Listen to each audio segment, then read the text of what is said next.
Good morning, I'm Will Saunders. I'm the open data guy. I work for Mike Cockrell and the OCIO. And I think I'll pick up where Michael left off and give you all three examples of the value of open data. Usually what people care about in government is how does it affect the citizen, how does it impact the state, what's it actually mean when it hits the ground. The first value proposition for open data is that in Washington, which is an innovation-based economy for a lot of it, whether it's Eastern Washington or Western Washington, we are innovators in a lot of ways. And open data from the state government can be a real springboard for young companies. It helps them launch, it helps them pivot, it helps them develop and grow. The second is that it helps little agencies achieve big things. And the third is that it's way more efficient than producing public records. So the first example, a real-life example of how open data can be a springboard for a company is INRIX. I don't know if you're aware of the INRIX. It's a fairly good-sized growing company based in Kirkland, Washington. They're the largest transportation network information company in the world. They got started in part back in 2004 in the depths of the tech bust because in part they were able to use Washington State Department of Transportation data on what traffic was moving along the freeways. If you've seen the application that shows traffic around the Seattle area, it evolved out of that. If you've seen the Waze application, it evolved from their products. If you've driven a BMW i3 and it tells you to get off the freeway and get on transit, you're using information from INRIX. INRIX is a Washington-based company, homegrown. They got started on kind of a shoestring, had some challenges getting funded at the beginning. But because they were able to use data from Washington State Department of Transportation, they were able to deliver a really good, viable market product far ahead of anybody else.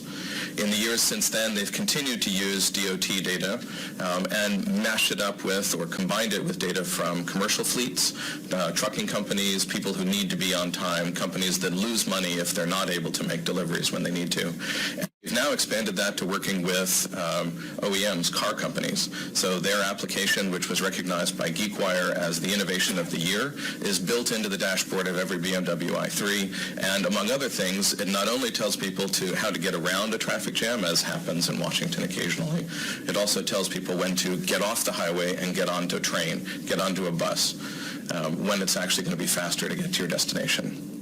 One example of a company that grew from a small team to about 350 employees and an estimated valuation of about $550 million between 2004 and the present, in part because they were able to develop their early products with open data from Washington Department of Transportation.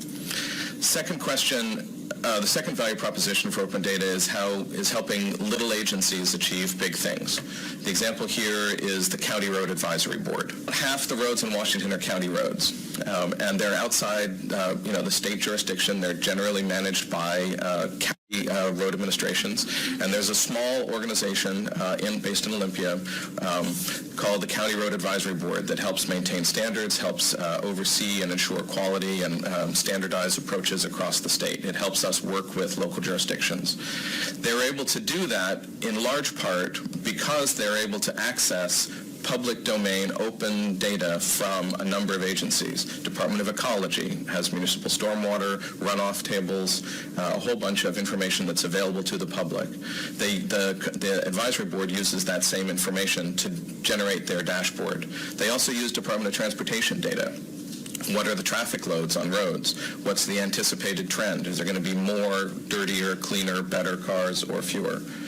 And they also use data from OFM on demographics, population increase trend.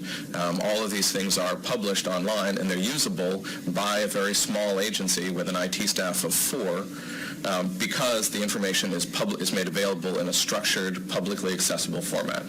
If they didn't have access to that data, they'd have to have a much larger IT staff, and they would not be able to produce the dashboards and the easily transparent, citizen-accessible assessments of county roads that they do. One example out of possibly dozens or even 100 or more.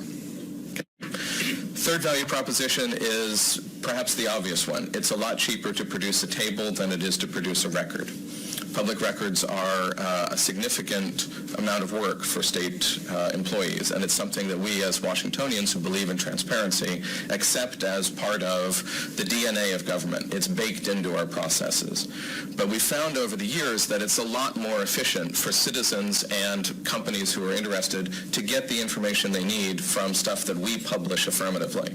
So when we know what people are interested in, we try to publish it affirmatively as a table, as a structured table if possible, as open data, or just as a story if need be. But it's much more efficient to do that. There was a presentation by the Liquor and Cannabis Board, then the Liquor Control Board, I think about this time last year, talking about how the only way that they were able to deal with the tremendously increased volume of public records requests was because they were able to answer it by pointing to a website.